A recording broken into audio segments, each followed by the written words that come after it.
All right, so this is our before and after grid. And Yeah. what this does is it's a description of the avatar. This is the person's before state. What do they have, Yeah. feel, all this before working with you and going through your program or product. And then after, what does this picture look like? And when we Right. do this exercise, it's easier for us to see the difference, and then create a Hmm. promise from there. So Okay. let's talk about these healthcare leaders here. We got faith-based women in healthcare, right?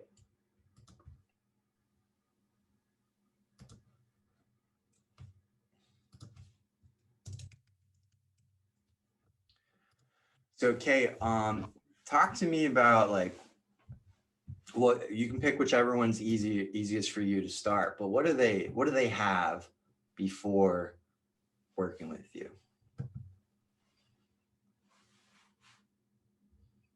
They have a level of worldly accomplishment,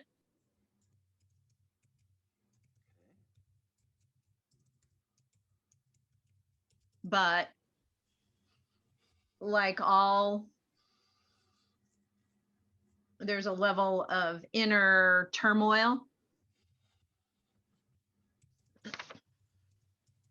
Inner turmoil about what? Um, Life, uh, happenings in life, relationships that aren't working to the degree they wish. Um, the pull of being responsible in multiple, domains at home, for the kids, at work. So how does that make them feel? Overwhelmed and tired. So they're overwhelmed, Yeah. tired, they're just spent, Yeah. pulled in too many directions. Yeah. Right. See, I've written down in the past even confusion, overwhelm, sadness, anger, feeling disempowered, and they might be stuck in a victim mindset even. Mm, victim mindset. How do they feel physically? um, Sluggish, tired. Now, some work out and some are very, I would say, even obsessed. It's kind of like, Oh, the other direction. Yeah. the other direction. Yeah. Very obsessed with working out, weight conscious, worried about the number on the scale. Not really, even though we're in healthcare, we think about the health of other people, but we're not necessarily focused on our own. Mm. So it's sometimes a one end of the spectrum of the other. I'm obsessed with my physical health, but I just don't know how to take care of my inner health. And I would say that's more even in the younger generation. I see that a lot, you know, very, very physical health conscious, Yeah. but not so much emotional and spiritual health. And they don't understand the connection holistically, really. Yeah. Mm. So they got some worldly accomplishments, but they got this inner turmoil about life and family, um, work. Work life balance is usually off So what for all of they don't have work life balance. right. No. Yeah, they have an unbalanced life. Yeah. Don't have balance. Which so they don't live with peace and tranquility. Very, low levels of hope that really things can change in the future because you just have to do what you got to do.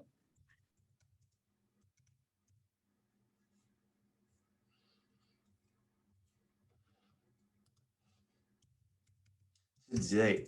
So what do they go through on the average day? That statement you just said stood out to me. I got to do what I got to do.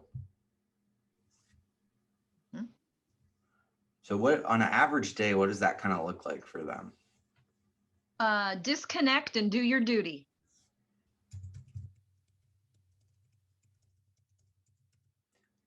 You like emotionally? Yeah, absolutely.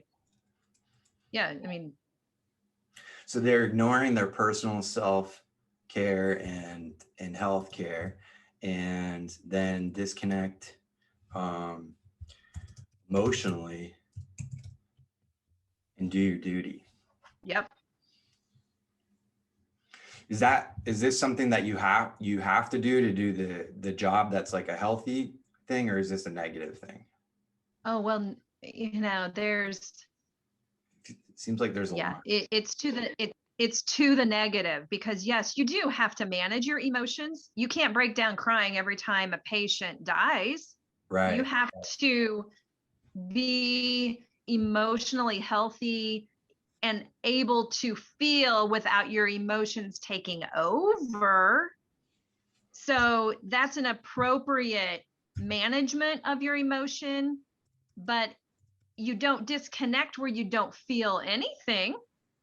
And I think that's the difference between almost like disassociating versus healthy emotional management. Mm, yeah. Many people, because of traumas in their life, honestly, I think we have thousands and thousands of people who are really disassociated from their body, if you will.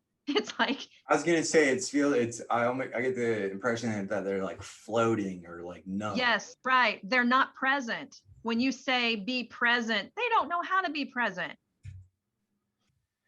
And why You is know, that?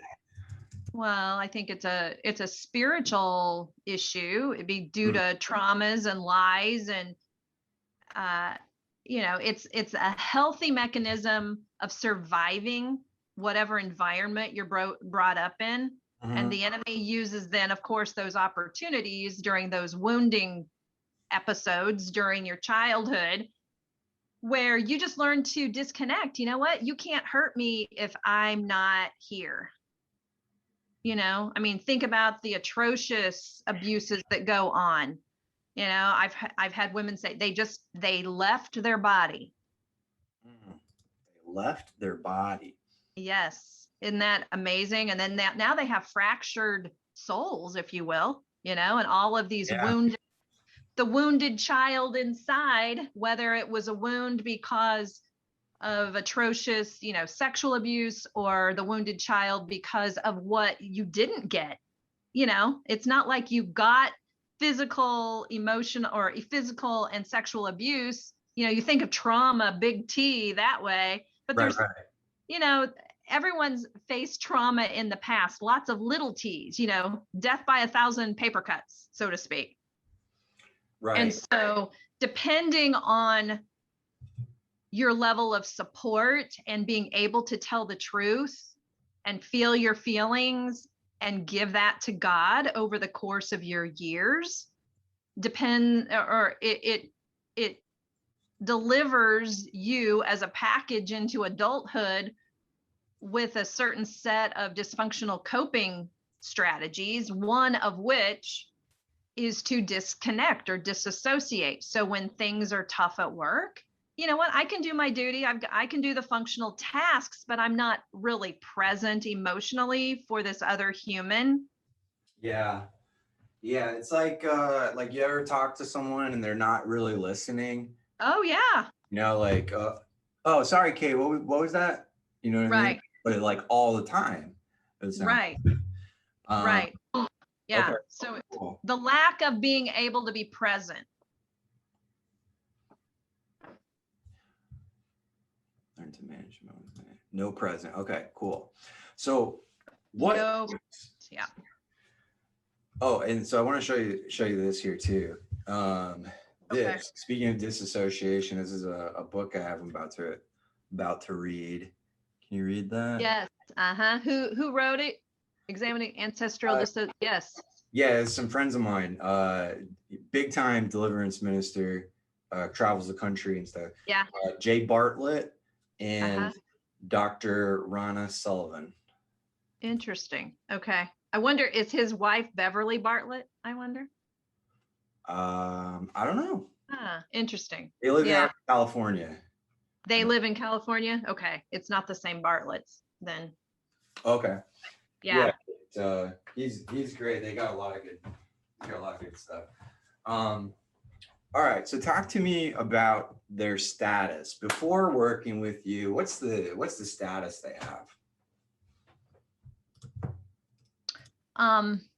Again, there's worldly success, but something's missing and they know it. Okay.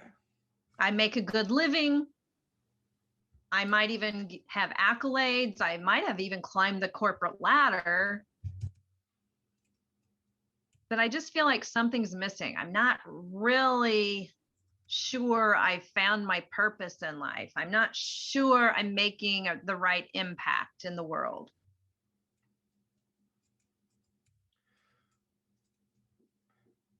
So they may have like high worldly or social status, but it doesn't mean anything. It means something and they're glad they have it, but it's like there's still something missing within them. They know there's more to life. There's got to be more to life. Yeah, so they're unsatisfied. Yes, that's good. Yeah. All right, cool.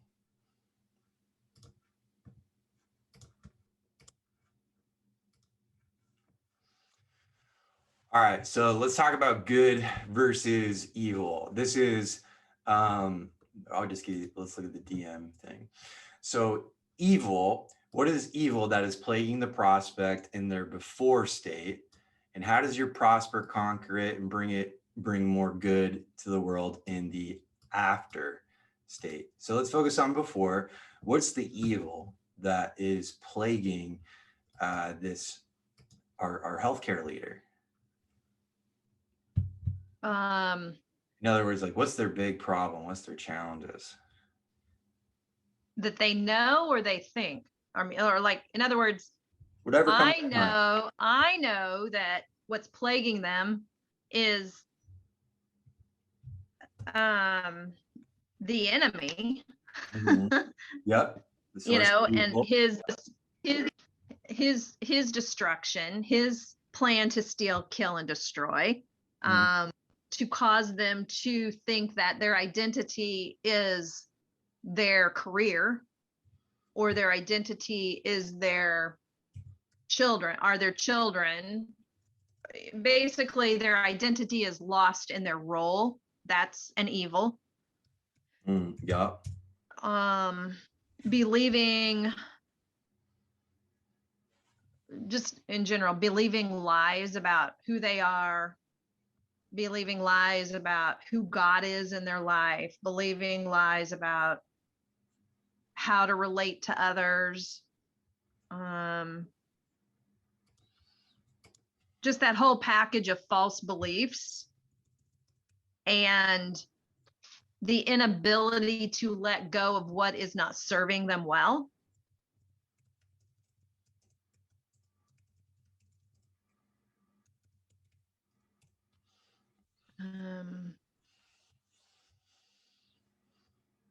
So they see themselves in their identity and what they do. They have false beliefs about themselves.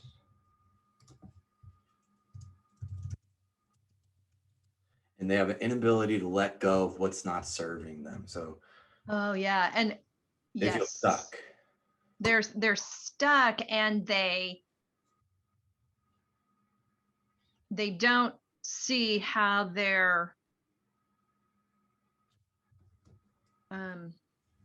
they don't see the connection or the benefit or the ROI. I'm not sure how to word it, in investing in themselves, investing in self-care. They might even think that it's selfish.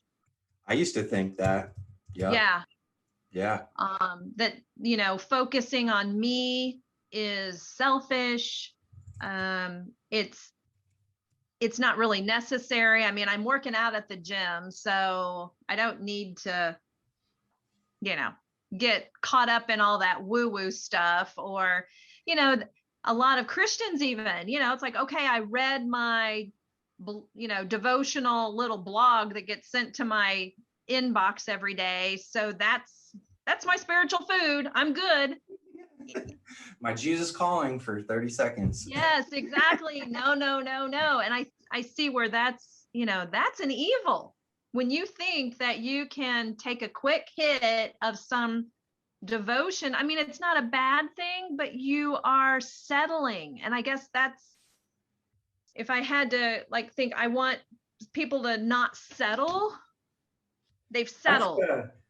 that's where the thrive word comes in, because the transition is from mediocrity to thriving. Yes, absolutely. Let's write that down. Like Yes, that's the change, the space yes, here to here. right. To let go of your status quo, to throw it away and turn towards, you know, the exceptional life, exceeding above the world, being exceptional and being confident and comfortable with, yeah, I'm not like the world. I'm exceptional.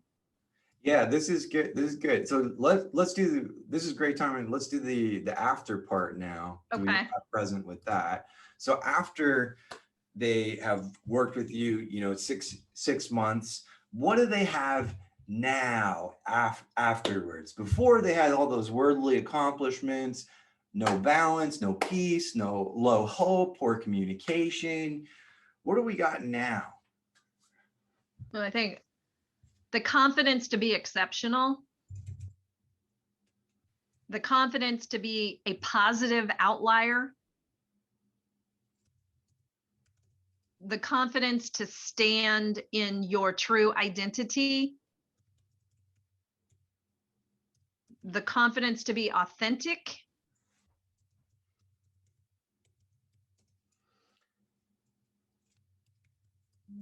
Like no matter where you are, you're real. Right.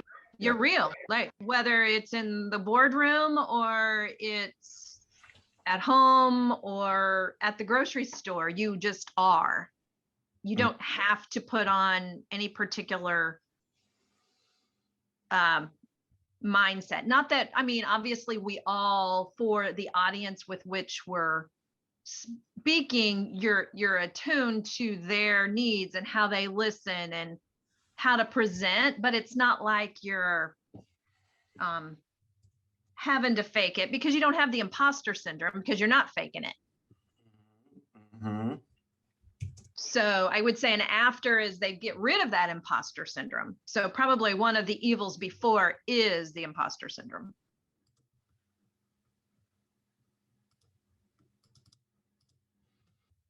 Yeah. And they've settled into living with that cognitive dissonance, if you will. Oh yeah, great word.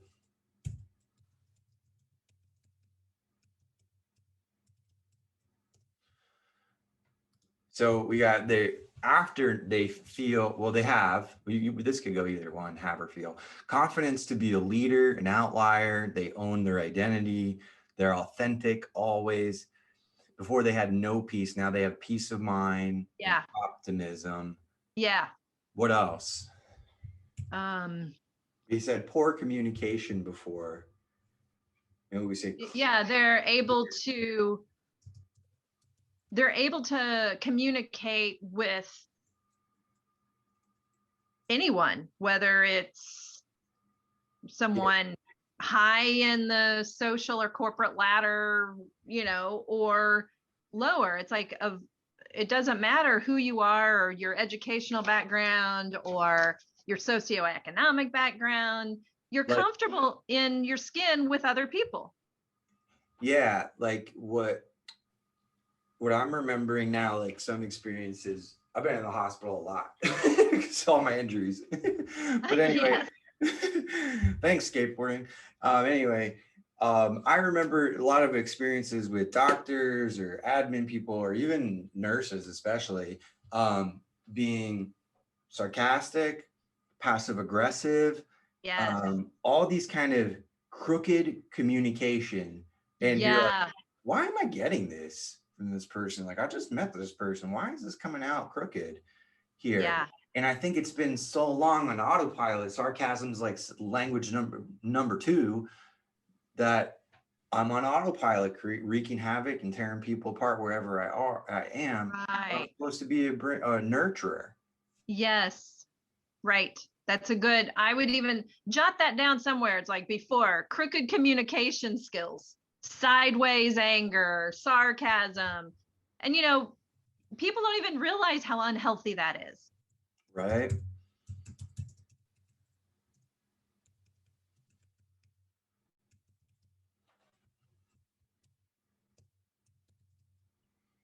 Basically, all these unhealthy communication things. Yes. Yeah.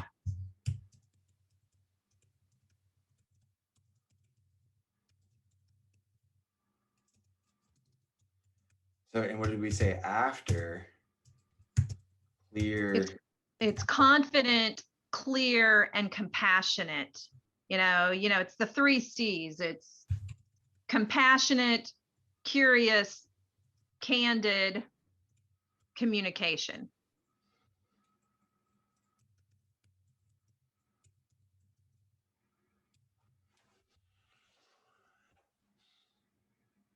All right, cool. I'm starting to feel the promise stuff. All right, let's keep it going. Is it okay if we go a little bit overtime today? Yep. I don't have a noon appointment, so that's good. Okay. 1 second. Let me check my stuff.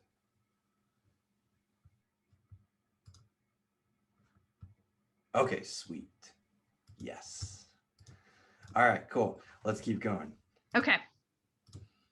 All right, so let's see, how do they feel now? Because before, the average day, they felt overwhelmed, tired, spent, pulled in too many directions, sleep deprived, even confusion, mental fog, sadness, anger, disempowered, possible victim mindset. I'm sluggish, and I'm unsure how to care for my inner health.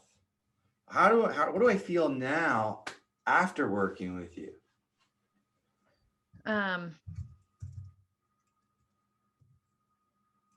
Empowered to be me. Peace. Wow. Confidence. I think confidence is a big one. Yeah. How about energy? Energy. Yeah.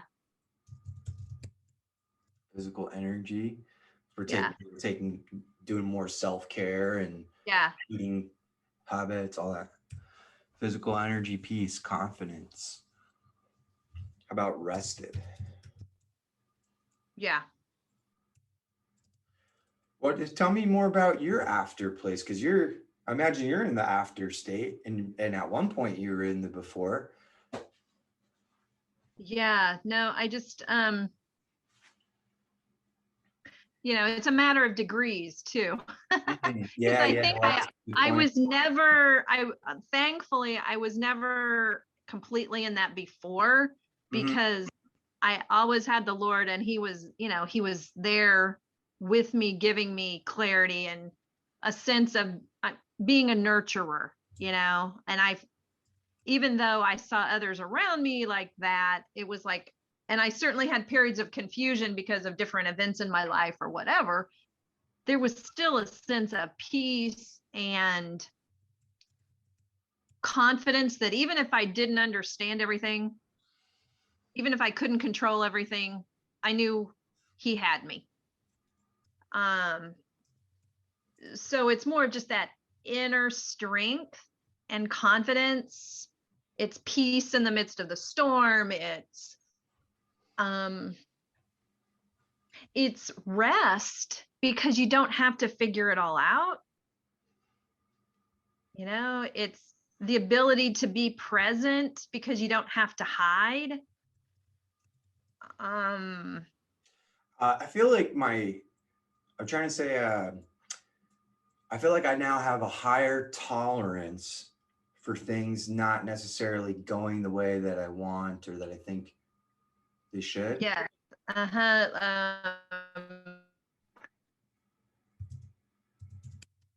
Um, High tolerance. yeah, it is. It's tolerance. Tolerance for tolerance for broken people in the broken world, you know? Yeah. So patience. Patience. There you go. Yeah. All right, cool. So this Uh, is very, very different. We went from overwhelmed to empowered right. to tired and spent to peaceful and well rested to, you know, I don't even want to be in my own body to secure in self in my self image. And I'm gonna feel equipped and prepared. I got a high tolerance for things that don't go my way, that are disagreeable. I got patience. Quite the transformation. Yeah. Right. So, Yeah. I think it's, and I don't know, I've kind of jotted out my phases. Uh-oh. Are you there? yeah, I'm here. Okay. My phone like gave me a battery warning. So then it went black for a minute, but um, it's like moving through the phases of clarity and competence to confidence, or, you know, embedding within the person, you know, greater integrity or character, and your capacity. When you were talking about your threshold or your tolerance level, I'm thinking about your capacity. You can hold space for more, um, because of your confidence and your character in Christ. Uh, you know, you're more competent now to apply God's wisdom into any given situation, and to love one another, love others where they are, instead of, you know, I don't know, putting down the skateboarder that you think is a fool for doing whatever he does. You Right. know, it's like, you don't have to put him down and try to shame him into never doing that again. I mean, that's not your place. Right. Yeah. Man, So, you've been in the doctor's office with me or something? well, I've worked in an ER before. I know how things go. So now that this person is much more in this healthier spot, what's their average day look like when they're at home, when they're going to work? What's the average day now? Joy. Yeah, you know, I think the joy of the Lord is our strength. You know what? It's Yeah. like you just have joy. Yeah, and you can facilitate. I was telling, I even tagged this with my daughter the other day. I'm like, how do you increase the joy factor in your home? How do you increase the joy factor within your children? You know what? If it snows in April, you let them go play out in the snow before school, because it brings them joy. You know, it's like you don't have, you're spontaneous.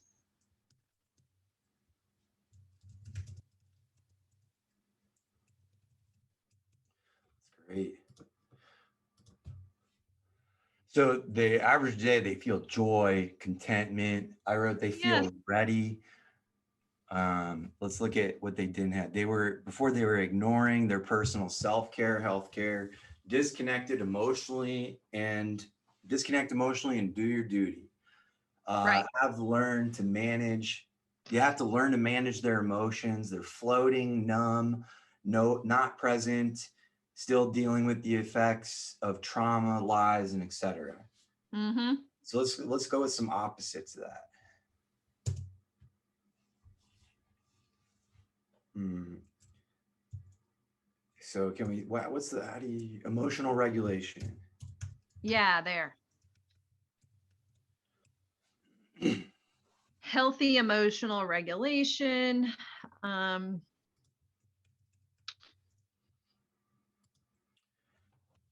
you know, instead of flow, it's present. You are present, and to me, I've got a visual. It's like, instead of living life in black and white, you're now living in full color.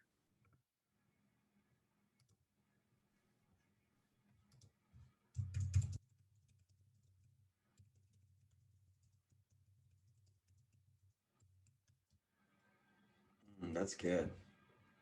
I like this.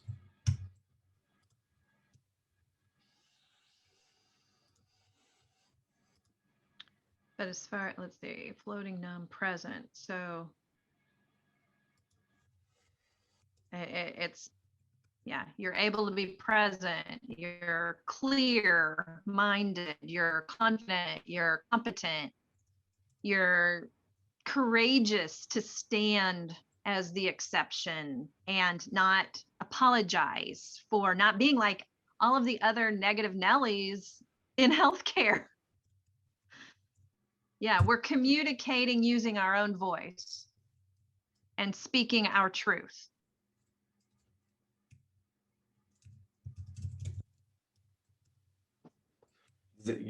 What does that mean in this context? Like standing up for yourself kind of thing, or boundaries, or what do you mean? Well, yes, all of that. Standing up for yourself, using healthy boundaries, and then empowering others to do the same. Mm.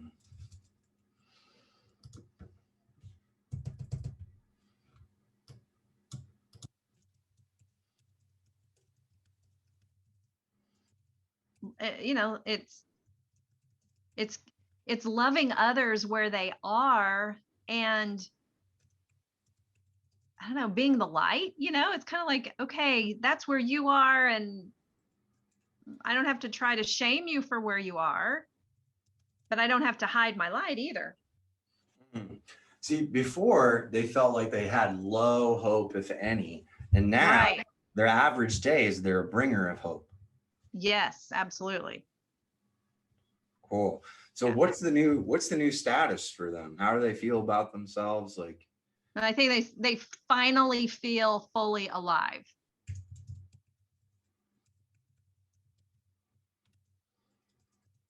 They feel contentment and peace and joy. They know they're living in their purpose. They know they're on the right path, if you will. They're okay with not living in the status quo.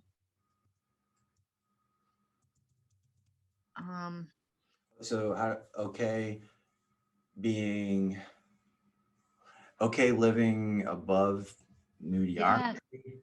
Yeah. yeah, yeah. It's that excellence, So they committed to excellence. Yeah. cool. This is so cool. Love it. All right. So that now, what's the good they have in the world? The evil before from the enemy was imposter syndrome, cognitive dissonance. The identity is what you do, false beliefs about themselves, inability to let go of what's not serving them. They're blind to investing in self-care and focusing on themselves. I think that's a really big one. Yeah. So now they're,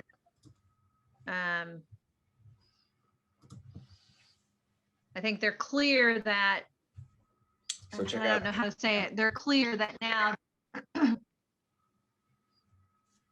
So in this example here on the left, can you see this okay? Yep. Mm-hmm. All right. On the left, they had a victim mentality, victim of traditional university model. This is their customers, digital marketers. Okay. Uh-huh. And now the good is they're no longer a victim. They're actually the leader helping train the leaders of the future. Yeah. So now we went over here from imposter syndrome, like survival mode, ignoring my body and my emotions and all that to what? Well, respected as a, I don't know, like that healthy example of The leader. Of a leader, you know, you're a leader. That's I the mean, that's the end part. Is they become the leader that they were meant to be. Right. They're all leaders. We identified at the beginning of this call. They're leader because they came into this industry. Right. But they're not necessarily showing up like that because they got all They're this. not healthy. Right. Stuff. Yeah. You now are a leader with a vital advantage. Yeah. You know, you're recognized as exceptional. You're you're thriving. I mean, it sounds like a trite word because it's overused in a lot of places, but you are thriving, literally. You're not just surviving any longer. You're not surviving at the top, you're thriving at the top. There we go.